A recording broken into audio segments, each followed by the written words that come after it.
Welcome back to another scene breakdown of the Compatriots. We are going to jump right into the second scene. This is exterior Tracy's house night, and let's just get right into it. Where's he hiding? Bobby! He's over here! Come on, man, you can't hide. Not tonight. Come on, get up here.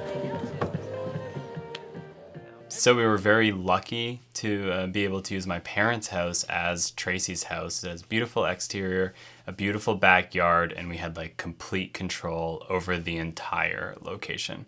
It was really wonderful, and honestly, I wrote it because I knew we were going to shoot there. So I was able to write the scene in the scene where it took place, which was really helpful. Originally, I wrote the scene and then was able to, walk the space a little bit and really make some different decisions based on where we were, which when it came down to blocking and everything was like so seamless. It was really helpful. This scene of having Hunter and Javi elevated on this stage, I knew this patio existed and was able to set them right here. We'll start with this first shot here of Ryan and the camera. This was really important to me, and I think we talked about this a little bit in the first scene breakdown.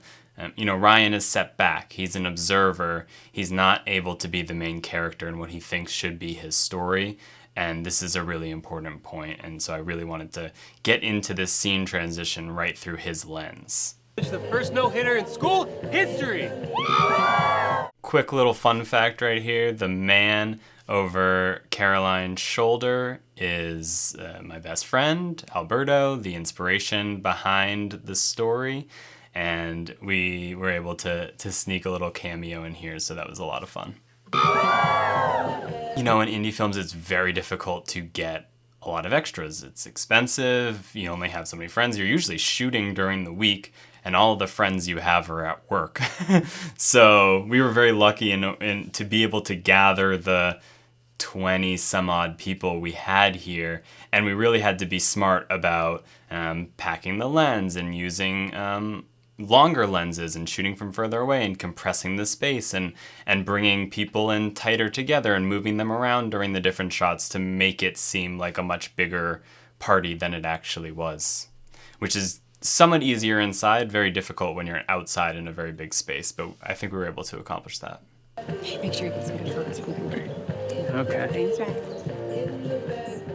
This is such a great look by Dakota right here. Like, very benign line here by Tracy. Like, make sure you get some good photos for the paper. But the way he takes this information in, you can really see the hurt that he has that he's not the one up there having the photos taken of him.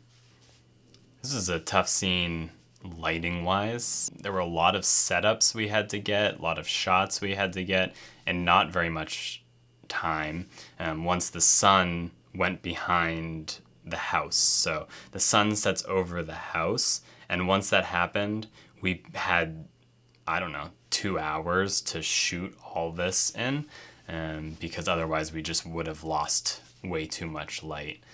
So because of Ben, our director of photography, and Eric, our colorist, we were able to create a very coherent look for this scene.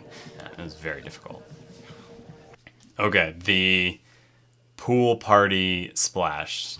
This is a scene that I loved writing, and I just always thought was going to be so fun and just have this great excitement around it. Very difficult to pull off. We don't have more than 2 hero outfits. Maybe we only had 1. I think we only had 1 hero outfit. And it's not like we're going to go and go and throw it in the dryer and, waste 45 minutes. So, we had 1 shot at the wide push-in of this pool shot. So Ben got the camera down on sticks a little bit far away from the pool just in case it splashed pretty good, and I think covered it with a tarp, and we got this lovely little frame right here. The awesome flamingo floaties from Adrian, she found those, and everyone, I don't know, this still frame just is so great. Look.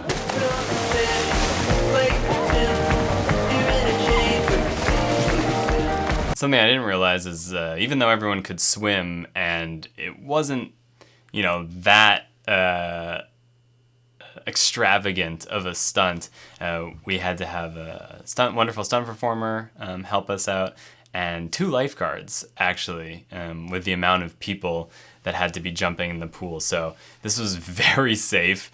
Everyone did a great job, and everyone survived, which is, a wonderful thing to say after filming a scene in a pool. You never know what could happen. Hands up! He's mine! This is fun here, the kiss. Very difficult maneuver to pull off. One of those things I wrote and I thought was fun.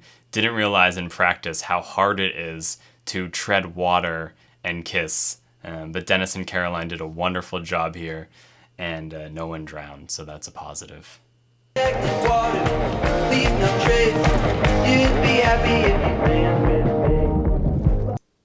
This move here where Rafa sinks under the water wasn't scripted. It was really the scripted version was just, he stares at Hunter and Tracy during the kiss, and we kind of get that emotion. The camera pushes in him, we get that emotion. This was such a brilliant decision on his part that I think he probably just made in the moment to go under the water and sort of, hide from, seeing Hunter and Tracy kissing. So bravo to him, and it was great because it allowed me to transition nicely into the next scene, which you'll see right here. Right from the pool to the pond, water to water transition. I really like looking for those creative transitions that can get us out of one scene and into the next. So yeah, thanks for watching, and look for our next episode. Next coming up is actually a scene that's not in the script, interestingly enough. We filmed the entire script, and there was this process that I'll talk about in the next video, but we realized during production that we really needed this scene, and so we wrote it during set. So stay tuned for that.